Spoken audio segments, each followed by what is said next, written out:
உலகெங்கும் வாழும் அன்பு தமிழ் நெஞ்சங்களுக்கு இனிய மாலை வணக்கம். இந்த பதிவு எதற்காக அப்படின்னா ரொம்ப ரொம்ப மிக மிக முக்கியமான பதிவு. எதற்காக அப்படின்னா இந்த சூழலில் இன்னைக்கு தேவையான ஒரு பதிவு என்ன அப்படின்னா, இந்தியாவில் அளவுக்கு அதிகமாக சோளம் இறக்குமதி பண்ண போகிறாங்க. இனிமேட்டு அடுத்தது இந்த சோளம் இறக்குமதி பண்ணுறதுக்கான ஒப்பந்தம் பண்ணியிருக்கிறாங்க அமெரிக்காவோட. இந்த அமெரிக்காவில் வட அமெரிக்காவில் உற்பத்தி ஆகக்கூடிய இந்த சோளம் அந்த நாட்டில் எதற்காக இதை பயன்படுத்துகிறாங்க அப்படின்னு சொல்லி கேட்டிங்கன்னா, கால்நடை தீவனமாக பயன்படுத்துகிறாங்க. First point. செகண்ட் பாயிண்ட் என்னன்னு கேட்டிங்கன்னா, பசைகள் தயாரிக்கிறதுக்கு ஒட்டுறதுக்கு இந்த இந்த பொருளை பயன்படுத்துகிறாங்க. இதுக்கு மட்டும்தான் அதிகமாக பயன்படுத்துகிறாங்க. இந்த மக்காச்சோளத்தை நம்ம விரும்பி சாப்பிடக்கூடிய ஸ்டார் ஹோட்டல்லையோ அல்லது ஸ்நாக்ஸாக குழந்தைங்க சாப்பிடக்கூடிய ஸ்வீட் கார்ன் அப்படின்றதா தான் பார்ப்பாங்க. ஆனால் இது ஸ்வீட் கார்ன் அப்படின்னு சொல்லக்கூடிய ஒரு உணவுப் பொருள் அல்ல. நல்லா தெரிஞ்சுக்கங்க. குழந்தைகள் இதை பார்த்துக்கிட்டு இருக்கீங்கன்னா தயவு செய்து இனிமேட்டு இதை சாப்பிடாதீங்க. காரணம் என்ன அப்படின்னு சொல்லி கேட்டிங்கன்னா, இதுக்குள்ளே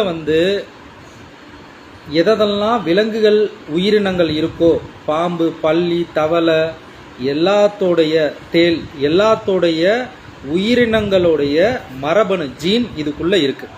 ஸோ அந்த ஜீன் உள்ளுக்குள்ளே இருக்கிறத சாப்பிடலாமா? அதை நல்லா புரிஞ்சுக்கங்க. இந்த இந்த ஜீன் இதுக்குள்ளே இருக்குது அப்படின்னா அதே பல்லியை நீங்கள் சாப்பிட்றதுக்கு ஈக்குவல். ஏன் பாம்பு, பல்லி, தவளை இதோட ஜீன் பூரா இதோட ஜீனை தூக்கி இதுக்குள்ளே வச்சு இதை நமக்கு உணவுப் பொருளாக கொடுக்குறாங்க அப்படின்னா, இதை வச்சு ஆராய்ச்சி பண்ணுறாங்க. உலக அளவில் விஞ்ஞானிகள் ஆராய்ச்சி பண்ணுறாங்க. இதற்காக அவங்க நாட்டில் ரட்ஜஸ் யூனிவர்சிட்டி அப்படின்றதுல கலோட்டி அப்படின்றவருடைய ஒரு ஆர்டிக்கல் இருக்குது. நீங்கள் கிறிஸ்ப் CRISP-CAS9 அப்படின்னு ஒரு கூகுள்லேயே அடிச்சு பாருங்க. இதை பற்றி ஃபுல் ஆர்டிக்கல் வரும். நாங்கள் சொல்லலை, அவர்களே சொல்லியிருக்காங்க, அவங்க நாட்டிலே சொல்லியிருக்காங்க. இதுக்குள்ளே என்னென்ன மரபணு தீமைகள் இருக்குது அப்படின்னு. இந்த மரபணு மாற்றப்பட்ட பயிரை நம்ம இறக்குமதி பண்ணுறதுனால நமக்கு என்னென்ன வியாதிகள் வரும் அப்படின்னு சொல்கிறேன். கேளுங்க, நல்லா கேளுங்க. முதல்ல வரக்கூடியது கேன்சர். இன்றைக்கி நம்மளுடைய குழந்தைகளுக்கு கேன்சர் வருதுன்னா ஏற்றுக்குவீங்களா? ஏற்றுக்கொள்ள முடியுமா? நம்ம குடும்பத்தில் நம்மளுடைய ஒரு உயிரினத்திற்கு, மனித உயிரினத்திற்கு கேன்சர் வருதுன்னா ஏற்றுக்கொள்ள முடியுமா? சரின்னு சொல்லி ஏற்றுக்கிறதா இருந்தால் இதை சாப்பிடுங்க. கேன்சர் மட்டும் இல்லை, இதை வச்சு பல்வேறு ஆராய்ச்சிகள் பண்ணுறாங்க. குழந்தை இல்லாமல் இருக்கிறதுக்காக அவர்களுக்கு என்னென்னலாம் இதை வச்சு கொடுத்தா டெஸ்ட் பண்ணலாமோ, சமீபத்தில் நடந்த இந்த கொரோனா கோவிட்லையும் அதற்கு சிகிச்சை கொடுக்க முடியுமா அப்படின்னு பார்க்குறாங்க. ஏன்னா இந்த கிறிஸ்ப் CR9ங்கிறதுக்காக பல கோடி ரூபாய் செலவு பண்ணிட்டு இருக்கிறாங்க.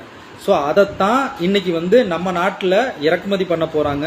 இறக்குமதி இப்போ வரைக்கும் நமக்கு கிடைச்சிட்டு இருக்குது இந்த மரபணு மாற்றப்பட்ட மக்காச்சோளம். ஸோ தயவு செய்த நண்பர்களே, அருமை தமிழ் உறவுகளே, இதை தீயில போட்டு எரிச்சிங்கன்னா கூட இதோட சுவாசம் நம்மளுடைய மண்ணுக்கு தீங்கானது. நல்லா கேட்டுக்குங்க. தீயில போட்டு எரிச்சா கூட இதிலிருந்து வர புகை நம்ம மண்ணுக்கு மட்டும் இல்லை, நம்மளுடைய காற்றுக்கும் பிரபஞ்சத்திற்கும் தீங்கானது. ஸோ அந்த அளவுக்கு இதில் அளவுக்கு அதிகமான ஒரு பாய்சன் இருக்கு. தயவு செய்து மனிதன் வாழணும் அப்படின்னா இதை அங்கீகரிக்காதீங்க. இதோட தீமைகளை எடுத்து சொல்லுங்க, பகிருங்கள். முக்கியமாக உங்களுக்கு மட்டும் இதை எடுத்து பார்த்துட்டு இதை போகாதீங்க. தயவு செய்து இதோடைய தீமைகளை எடுத்து எல்லாருக்கும் கூடுமான வரைக்கும் பரவுங்க. மனித சமுதாயம் இருக்கணும் அப்படின்னா பகிருங்க. நன்றி, வணக்கம். தொடர்ந்து இது போல் சமுதாயத்துக்கு பயனுள்ள செய்திகளை அடுத்ததாக பார்ப்போம். நன்றி, வணக்கம்.